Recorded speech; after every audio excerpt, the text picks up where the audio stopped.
Welcome back, and with me today is Bill Meyer. We're here at the Buckeye Farm Antiques annual show here at the Shelby County Fairgrounds. Bill, thanks for being with us today, and tell us a little bit about your background. Oh, I farm over by Fort Laramie, Ohio, and me and my boy farms, and wife helps. I farm the home farm, and not too much else to say, I guess. Well, you know, that's unlike everybody here has a story here at the Buckeye Farm Antiques. So, you know, you're engaged in agriculture full time. Some folks we talked to really had no connection to agriculture, just got hooked on showing tractors. So, and as I mentioned before, not every, but a lot of tractors and a lot of things have a story. And you have a pretty unique story about this case here. Well, it's an 830. My dad bought it new in 1964 from John Slagle. He lived a mile down the road from us. He bought a whole line of equipment that year. I was 4 years old, and my older sisters run it first, and then me and my brothers, my two younger brothers, we all cut our teeth on it, I guess. And we just couldn't let it go, so we fixed it all up, and that's how it goes. Well, you were sharing a little bit about, how many members of your family there were, and how many people got experience cutting their teeth on this tractor. Oh, yeah, we'd fight over it. My older sister Mary Jo and me. When I turned 9 and I overruled her, she was pretty disappointed then. So then I more or less took over the farm then, and everything's going good so far then. So we all get along good, and that's all that matters. Right, I think you said you had 15? There's 15, 12 sisters, and I had 2 brothers, so.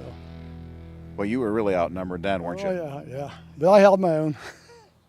Well, you were talking about, we got a little history on the tractor, and I asked you about the baler, and there's really not any history other than this thing is old, and you do use it. Yeah, I pick up hay after the chopper comes through the field, and we bale some straw for different things we need straw for. We don't use it a lot, a couple hundred bales a year, but that's about it. So. Well,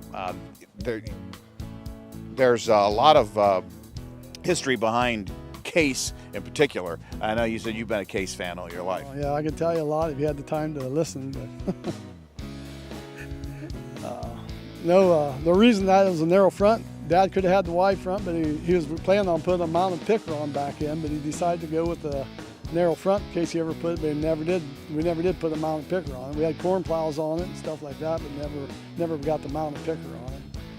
So I wouldn't mind finding one sometime, but I don't think I probably will in the near future. Well, some of those pieces of equipment for these, say for example, Case and some of those to find a mounted picker, for example, that would fit that would be a pretty difficult find. Well, yeah, I know a guy from Pickaway, John Yinks. I think he's got a picker of just about every style and about every kind there is. I mean, Oliver, he's got pickers I didn't even know they made. But he's a real interesting character. Well, Bill, having a show tractor is one thing, and keeping a show tractor if you don't use it, but you use these things, and how do you keep them looking so good, and what does it take to keep them maintained and get it show ready after you use it? Well, getting it maintained was another thing. It was getting pretty bad shape, and I had a guy from Salina, Ethan Toby. He helped me repaint it. Matter of fact, he did the work. He did the repaint, and I'm not a very good painter.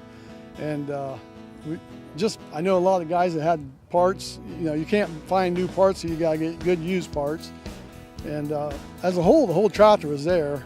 It just needed a few minor parts, and really the tractor itself, the motor, the transmission, we never touched it. And Dad always pulled a 514s with it, and the neighbors all said he was a little bit on the crazy side for pulling that big of a plow, but we never ever did anything to it. It was just a good tractor. It just kept working until we retired it, and then like I said, then we just fixed it up and it went from there. So, and as far as getting parts, you can get them. You just gotta look for them. It's like trying to look under turn the right rock over and find it. Right. Yeah. There's old Don Marshall. He helped me with a lot of stuff, and well, I don't want to start mentioning names because there's a lot of people that helped me with getting it to where it is. Well, you know, we were just talking though. You still do use the thing though. Obviously, you use the baler, run a couple hundred bales a year, and it's in pretty good condition and looks to be that way. And the tractor is too. How do you keep the tractor looking so good? Just keep it inside most of the time, and we never leave it sit out no more.